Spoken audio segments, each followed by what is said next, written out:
بسم اللہ الرحمن الرحیم، السلام علیکم۔ آج ہم آپ کی خدمت میں حاضر ہیں اپنے نئے پروگرام پوسٹ مارٹم کی پہلی ایپیسوڈ کے ساتھ، اور آج ہمارے ساتھ موجود ہیں لجنۃ العلماء کے مدیر الشیخ خضر حیات صاحب۔ تو آج ہم ان سے پوچھیں گے، پوسٹ کے متعلق ڈسکشن کریں گے۔ تو چلیے چلتے ہیں اپنی پہلی پوسٹ کی طرف۔ سب سے پہلے جو ہمارے پاس سوال ہے اس پوسٹ پر کیا گیا ہے، شادی کے موقع پر ولیمہ کرنا ضروری ہے؟ تو ایک بھائی نے ہمارے سے پوچھا ہے کہ ولیمہ سنت ہے یا فرض، تو اس کے متعلق ہمیں بتائیے۔ بسم اللہ الرحمن الرحیم، الحمدللہ والصلاة والسلام علی رسول اللہ وعلی آلہ وصحبہ ومن تبع ہدیٰ۔ یہ جو ہماری پوسٹ تھی یہ نبی کریم صلی اللہ علیہ وسلم کی ایک حدیث ہے، انہ لا بد للعرس من ولیمہ، جس کا یہ اردو ترجمہ آپ کے سامنے یہ شو ہو رہا ہے۔ تو اس حدیث سے یہ بات سمجھ میں آتی ہے کہ ولیمہ کرنا ضروری ہے، لہٰذا کوئی بھی نکاح کرے یعنی شادی کرے تو اس کے اوپر ولیمہ کرنا چاہیے۔ یہ اس کا ہے عام فہم جواب۔ اگر ہم اس کو مطلب تھوڑا سا ٹیکنیکل انداز سے اور فقہی انداز سے اگر اس کو ذکر کرنا چاہیں تو ولیمے کے بارے میں علماء کے دو قول ہیں۔ ایک قول یہ ہے کہ یہ واجب ہے، ضروری ہے، اور ایک یہ ہے کہ یہ سنت ہے، لیکن ایسی سنت ہے کہ جس کو چھوڑنا نہیں چاہیے، یعنی سنت مؤکدہ ہے۔ صحیح۔ اور اس کی دلیل ایک تو یہ حدیث ہے، ایک دوسرا عبد الرحمن بن عوف رضی اللہ تعالیٰ عنہ کو نبی کریم صلی اللہ علیہ وسلم نے فرمایا تھا اولم ولو بشاتن، کہ آپ ولیمہ ضرور کریں اگرچہ آپ ایک بکری کیوں کریں۔ تو اب یعنی میرے خیال میں اس بحث میں جائے بغیر کہ یہ فرض واجب ہے یا یہ سنت مؤکدہ ہے، ہمیں بحیثیت ایک مسلمان کے ہمیں ولیمے کا اہتمام کرنا چاہیے۔ لیکن اس میں صرف یہ بات ہے کہ نبی کریم صلی اللہ علیہ وسلم کی اگر ہم تمام احادیث کو دیکھیں اور آپ کی جو شادیاں اور نکاح ہیں ان کو اگر دیکھیں تو اس میں نا ہمارے ہاں جو ولیمے کا رائج تصور ہے اس میں اصلاح ہو سکتی ہے۔ مطلب ہم یہ سمجھتے ہیں کہ ولیمے کا مطلب ہوتا ہے کہ آپ بڑا مہنگی ڈشز ہونی چاہیے اور ایک مطلب یہ ہے کہ اس پہ بڑا خرچہ ہونا چاہیے۔ تو نبی کریم صلی اللہ علیہ وسلم سے جو ثابت ہے نا وہ یہ ہے کہ اللہ کے رسول صلی اللہ علیہ وسلم کے پاس اگر یعنی گوشت میسر تھا تو آپ نے وہ ولیمہ کر دیا، زیادہ لوگ بلائے جا سکتے تھے تو زیادہ آ گئے، کم تو اس میں نبی کریم صلی اللہ علیہ وسلم نے ایون کہ حضرت صفیہ رضی اللہ تعالی عنہا ام المؤمنین کے ساتھ جو نبی کریم صلی اللہ علیہ وسلم کی شادی کا ذکر ہے اور صحیح بخاری وغیرہ کے اندر روایت ہے، اس میں تو یہ ہے کہ اللہ کے رسول نے شادی کی اور اس میں باقاعدہ صحابی نے یہ صراحت کی ہے کہ اس میں گوشت وغیرہ کچھ بھی نہیں تھا، ما کان فیہا من لحم ولا خبز، نہ اس میں گوشت تھا نہ اس میں روٹی تھی۔ کیا تھا؟ حضرت بلال رضی اللہ تعالیٰ عنہ کو نبی کریم صلی اللہ علیہ وسلم نے کہا جی دسترخوان بچھائیں، اس میں آپ کے پاس جو بھی یہ ہے جو بھی مکھن ہے یا جو بھی پنیر ہے یا جو بھی کھجوریں وغیرہ ہیں وہ رکھیں، اور صحابہ کرام کو بلایا اور انہوں نے کھا لیا۔ تو یہ سنت جو ہے نا اس کے اوپر ہم اس طرح عمل پیرا ہو سکتے ہیں۔ بالکل صحیح، یعنی کہ اگر ہم لوگ بندہ ولیمہ کرنا چاہے اس کا مطلب یہ نہیں کہ گوشت لائے، بڑی بڑی جناب ڈشز ہوں، ہوٹل بک کیا جائے، یعنی اگر جتنی اس کی صاحبی حیثیت ہے اس حساب سے وہ ولیمہ کر سکتا ہے۔ سنت پہ عمل ضرور کریں لیکن جتنا کو آپ کر سکتے ہیں اتنا کافی۔ بالکل صحیح۔ اچھا، اور اس میں ایک ہمارے پاس جو دوسری پوسٹ ہے آج، اس میں جس کے اندر کتے کو رکھنے میں ممانعت کی گئی تھی، جی تو اس کے متعلق ایک بھائی نے پوچھا ہے کیا حفاظت کے پیش نظر رکھے جانے والے کتے کے بھی یہی حکم ہے؟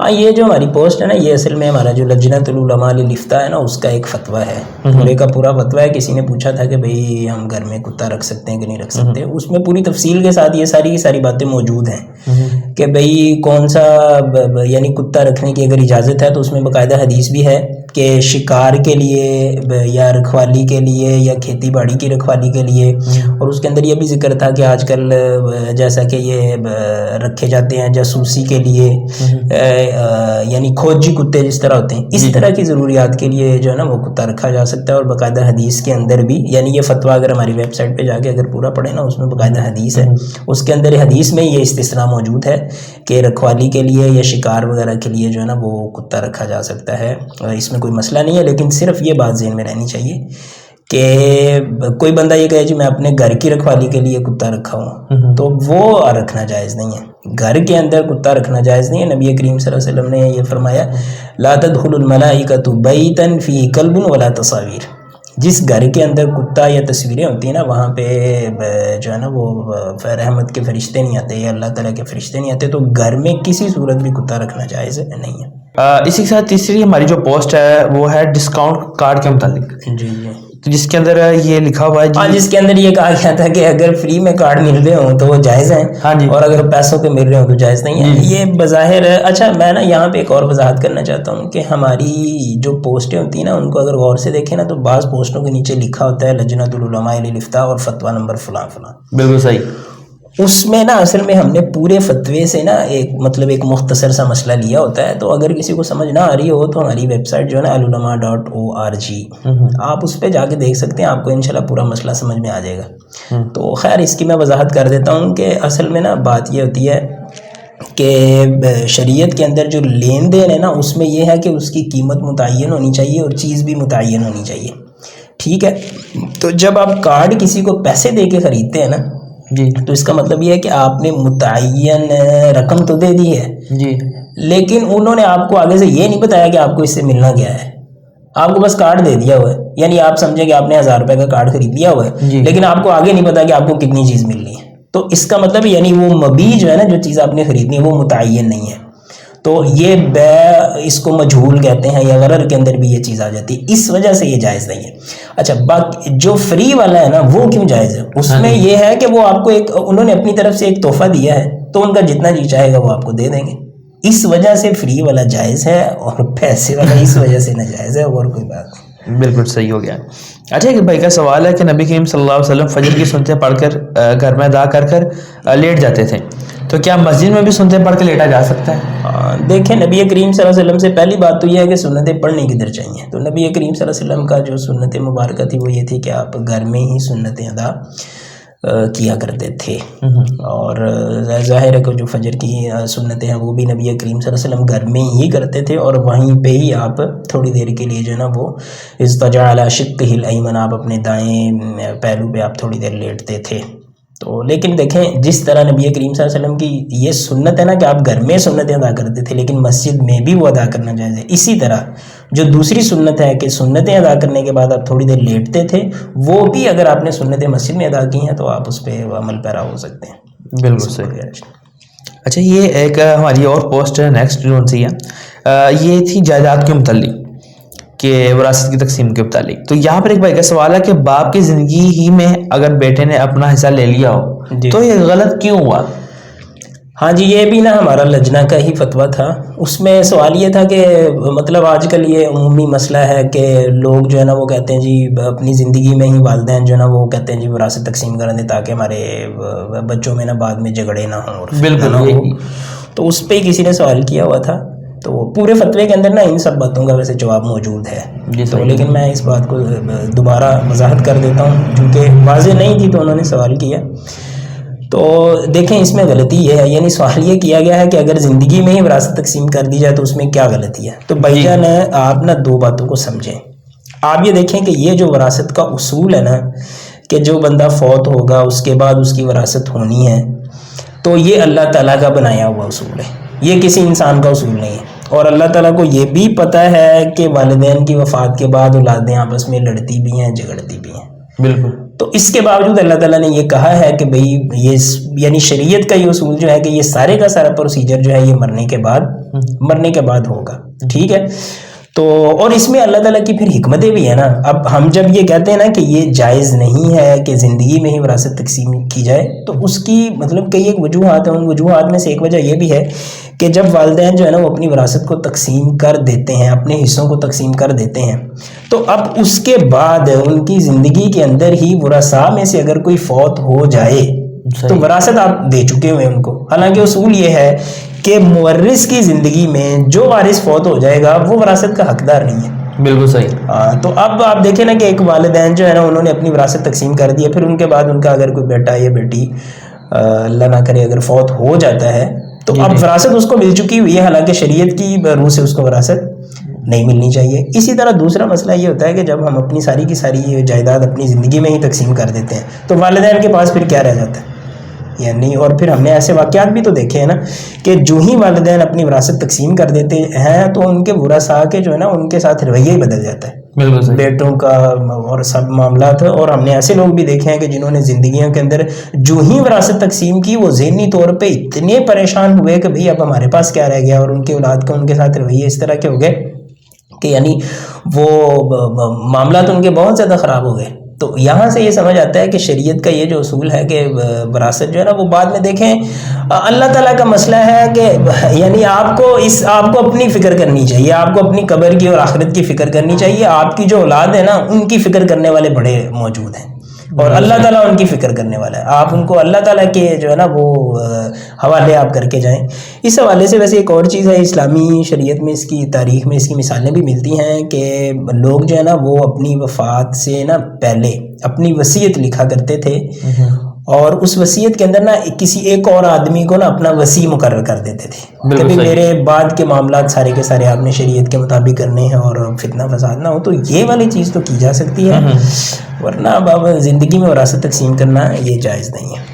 بالکل صحیح. اور اگر وہ کوئی باپ ہے, وہ بچے نے کوئی اچھی خدمت کی ہے کسی وجہ سے, وہ اپنے بچے کو کوئی تحفہ تن دینا چاہ رہا ہے تو وہ دے سکتا ہے اپنی زندگی میں جو ہے نا وہ مسئلہ یہ ہے کہ اگر ہاں یہ بھی بات صحیح ہے کہ اگر واقعتاً کوئی والدین یا باپ یا ماں زندگی میں اپنی اولاد کو تحفہ دینا چاہتے ہیں نا, اس کے اندر شریعت کا اصول یہ ہے کہ ہر ایک کو تحفہ دینا ضروری ہے, یعنی تحفے کے اندر برابری کرنا ضروری ہے. یہ نعمان بن بشیر رضی اللہ تعالیٰ عنہ کی مشہور حدیث بھی ہے, اس میں ہمارے فتاوی بھی موجود ہیں کہ وہ اس حدیث کے اندر یہ ہے کہ وہ یعنی باپ نے اپنے ایک بیٹے کو تو غلام دے دیے, تو اللہ کے رسول کو کہا کہ آپ اس پہ ذرا گواہ بن جائیں.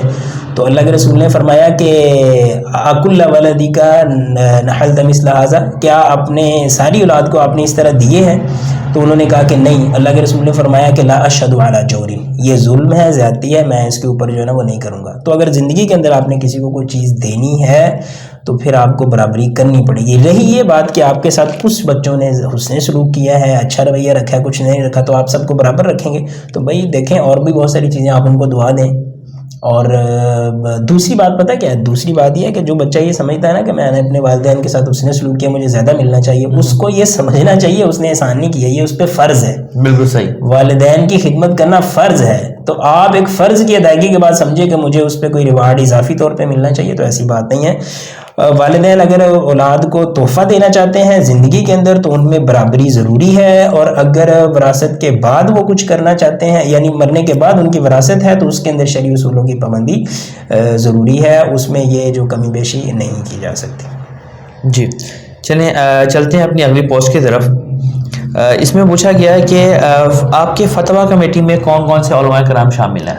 جی اس کی میں نے کئی دفعہ وضاحت کی ہے. ہماری جو ویب سائٹ ہے نا اس پہ العلماء.org پہ آپ جائیں, فتاویٰ کا جو ہمارا سیکشن ہے اس کو کھول کے دیکھیں, اس میں جتنے بھی فتاویٰ ہیں نا ہر فتوے کے نیچے علماء کرام موجود ہوتے ہیں, جن کا وہ فتویٰ ہوتا ہے, جنہوں نے اس کی تصدیق یا جو ان سے موافق ہوتے ہیں, اور ہر فتوے کے نیچے علماء کرام کے نام موجود ہیں. جو بھی فتویٰ آپ کو لگے کہ یہ کن کا ہے, آپ ہماری ویب سائٹ پہ جائیں, اس نمبر کا آپ فتویٰ تلاش کریں تو اس کے نیچے آپ کو علماء کرام کے نام نظر آ جائیں گے. اس طرح ایک بھائی نے آپ کی ہماری جو پوسٹ ہے اس کے اوپر کمنٹ کیا کہ جی آپ فضائل مولا پر اور اسی طرح اہل بیت کے اوپر جو ہے پوسٹ یعنی حضرت علی رضی اللہ تعالیٰ عنہ اور اہل بیت کے بارے میں آپ پوسٹنگ کیوں نہیں کرتے؟ تو یہ جو اس طرح کے جو بھی بھائی ہیں نا وہ ہمارا جا کے مطلب ہمارے پیج جو ہمارا پیج ہے یا ہمارا مطلب جس جگہ پہ بھی ہماری چیزیں نشر ہوتی ہیں وہاں پہ دیکھیں ہر طرح کی چیزیں موجود ہیں. اہل بیت سے متعلق بھی حضرت علی رضی اللہ تعالیٰ عنہ کی فضیلت, حضرت فاطمہ رضی اللہ تعالیٰ عنہ کی فضیلت, اور مطلب جتنے بھی حسنین یعنی حسن اور حسین رضی اللہ تعالیٰ عنہ سیدہ شباب اہل الجنہ, پتہ نہیں کتنی وہ پوسٹیں, یعنی ان میں سے ہر شخصیت پہ درجنوں پوسٹیں جو ہے نا وہ ہمارے پیج پہ موجود ہیں. ایسی بات نہیں ہے کہ ہم کسی پہ نہیں کرتے, کیوں ہم کریں بھائی؟ سارے کے سارے صحابہ کرام ہیں, سارے کے سارے کی افضلیت ہے, اہل بیت ہیں, ان کی اپنی ایک الگ شان ہے, صحابہ کرام کی اپنی ایک الگ شان ہے. تو ہمارے لیے تو یہ سعادت ہے کہ ہم سب کی خدمت میں کوئی نہ کوئی چیزیں کریں الحمدللہ. اچھا ایک ہماری یہ پوسٹ تھی جس کے اوپر بتایا گیا تھا جی یہ بینک کے اندر جاب کرنا جائز نہیں. جی ٹھیک ہے, تو اس میں بھی ایک بھائی نے سوال کیا, تو اس کے مطابق تھوڑی سی نا وضاحت ہمیں کر دیں. ہاں اس پہ نا یہ والا جو فتویٰ ہے نا اس میں فتویٰ کسی کا سوال یہ تھا کہ کوئی لڑکا ہے وہ نا زرعی ترقیاتی بینک جو ہے نا اس میں وہ کام کرتا ہے, تو کیا اس کے ساتھ یعنی معاملات کرنے چاہیے کہ نہیں کرنے چاہیے؟ اور اس کو اس میں تو ظاہر ہے کہ سودی جو نبی کریم صلی اللہ علیہ وسلم کی واضح حدیث ہے لعن اللہ آکل الربا وموکلہ وشاہدہ وکاتبہ، تو سود کھانے والا، کھلانے والا، گواہیاں دینے والا، لکھنے والا، یعنی پورے کا پورا جو سسٹم ہے وہ اس پہ اللہ تعالیٰ نے لعنت کی ہے، وہ جائز نہیں ہے۔ تو بینک کے اندر ملازمت جائز نہیں ہے۔ پھر لوگوں کے یعنی سوال اس طرح کے بھی ہوتے ہیں نا، کسی کا سوال یہ تھا کہ بھئی میں اس کے اندر آئی ٹی ڈپارٹمنٹ میں ہوتا ہوں تو میں کر سکتا ہوں کہ نہیں کر سکتا، تو یعنی ان کا ذہن یہ ہوتا ہے کہ نہ ہم سود لے رہے ہیں نہ ہم سود دے رہے ہیں۔ بالکل صحیح، یہی بات۔ آپ مجھے یہ بتائیں کہ جو گواہ ہوتا ہے وہ سود لے رہا یا دے رہا ہوتا ہے؟ نہیں۔ یہ لکھنے والا کوئی سود لے یا دے رہا ہوتا ہے؟ نہیں۔ تو اس کا مطلب یہ کہ اس سسٹم کا حصہ بننے والے سارے کے سارے لوگ اس سے مراد ہیں، اور اس میں نہیں کرنا چاہیے، یعنی کوئی بھی کام اس میں سود والا جو بینک ہے اس میں نہیں، جائز نہیں ہے۔ تو لیکن اس کے ساتھ جو اسلامک ہمارے بینکس ہیں کیا اس میں کی جا سکتی ہیں جو اسلامک کا ساتھ؟ یہ ایک الگ مسئلہ ہے کہ جو اپنے آپ کو اسلامک بینک کہتے ہیں کیا وہ سودی ہیں کہ نہیں ہیں۔ تو ابھی تک جو اہل علم کی جو تحقیق ہے اور ہمارے فتاوی بھی جو آئے ہیں ان میں تو یہی ہے کہ یہ بس نام کے اسلامک بینک ہے۔ سب میں مسئلہ ہوتا ہے، یعنی سب ہی ہیں، کچھ ایسے ہیں کہ جنہوں نے اسلامی اپنے آپ کو نہیں کہا ہوا وہ سودی کاروبار ویسے کرتے ہیں، کسی نے اپنے آپ کو اسلامی کہہ کے تو وہ سودی کاروبار کرتے ہیں، یعنی جائز نہیں ہے۔ اس میں صرف ایک چیز ہے، یعنی جو آپ کہہ لیں کہ جس پہ اہل علم کا بعض کا جواز کا فتویٰ ہے وہ یہ ہے کہ اس میں صرف جو کرنٹ اکاؤنٹ ہے نا جی وہ، یعنی آپ کہہ لیں کہ ان میں سے کم ترین معاملہ ہے اور عند ضرورہ جو ہے نا وہ اس کو استعمال کیا جا سکتا ہے۔ اور پھر یہ جتنے بھی لوگ یعنی آپ کہہ لیں کہ سودی یعنی کاروبار سے جو بچنا چاہتے ہیں اور سب معاملات تو وہ جو ہے نا وہ پھر کرنٹ اکاؤنٹ کھلوا لیتے ہیں، اور علماء کرام اور دیگر دینی ادارے وغیرہ وہ ان سب کے یہ اس طرح کے کرنٹ اکاؤنٹ ہی ہوتے ہیں۔ بالکل صحیح۔ تو کرنٹ اکاؤنٹ میں پیسے رکھے جا سکتے ہیں کچھ نہ کچھ رقم؟ ہاں رکھے جا سکتے ہیں، اس میں کیا، یعنی بینک کا آپ نے اکاؤنٹ کھلوایا کس وجہ سے؟ آپ نے پیسے رکھنے کے لیے کھلوایا نا، تو اس کے ذریعے یعنی اس کو استعمال کیا جا سکتا ہے۔ بالکل صحیح۔ اور آج کا ہمارا ایک اور سوال آخری جون سا ہے وہ ہے کہ ایک بھائی نے کمنٹ کیا ہوا جی پورا ملک ہی سودی قرضے پر چل رہا ہے۔ اچھا ٹھیک ہے، تو اس کا کیا تو ہوگا؟ لہٰذا سودی بینک بھی جائز ہے۔ تو دیکھیں پورا ملک اگر سودی قرضے پہ چل رہا ہے تو اس کو نہیں چلنا چاہیے، لیکن اس کا مطلب یہ تو نہیں ہے کہ اس سے سود حلال ہو جاتا ہے۔ تو سود تو بھائی حرام ہی رہنا ہے۔ باقی یہ ہے کہ اگر کوئی اس سے جان نہیں چھڑا پا رہا، یا آپ کہہ لیں کہ بحیثیت قوم اگر ہم اس سے جان نہیں چھڑا پا رہے تو یہ ہمارے اندر کمی کوتاہی سارے معاملات ہیں، اس کو ہم نکلنے کی کوشش کرنی چاہیے، لیکن یہ نہیں ہے کہ اس سے سود جائز ہو جاتا ہے۔ اور لاسٹ پوسٹ جون سی ہماری ہے وہ ہے لوگ اپنے علماء کرام کی گود میں اس طرح ہیں جس طرح بچے اپنے ماں باپ کی گود میں ہوتے ہیں۔ اس کی ذرا وضاحت کر دیں کہ یہ کیا؟ ہاں جی، یہ اس میں یہ عبارت غالباً اس طرح ہے، الناس فی حجور علمائہم کالصبیان فی حجور آبائہم، کہ وہ ترجمہ جو آپ نے اردو میں پڑھ دیا۔ تو مراد اس سے یہ ہے کہ جس طرح بچہ ہر وقت اپنے والدین کی رہنمائی کا محتاج ہوتا ہے تو لوگ علماء کے محتاج ہیں، اور اس میں کوئی شک نہیں ہے۔ دیکھیں نا کہ بعض لوگ یہ کہتے ہیں جی ہم علماء کے، یعنی علماء یہ کوئی ہم سے کوئی الگ چیز تو نہیں ہے، تو حقیقت یہ ہے کہ ہم میں سے ہر بندہ جو ہے نا وہ اپنی فیلڈ کا ماہر ہوتا ہے، جس کے اس میں محنت کی ہوئی ہوتی ہے۔ تو اس میں اب آپ ہم میں سے کوئی بندہ یہ کہے کہ بھئی میں تو خود سرجن بن سکتا ہوں، تو میں تو خود اپنے گھر میں سارے کے سارے معاملات کر لیتا ہوں، ٹیکے بھی میں خود لگاتا ہوں، دوائیاں بھی میں خود دیتا ہوں، تاکہ کوئی یہ سمجھا کہ میں ڈلیوری بھی خود دی، تو یہ چیزیں اس طرح ممکن نہیں ہوتی۔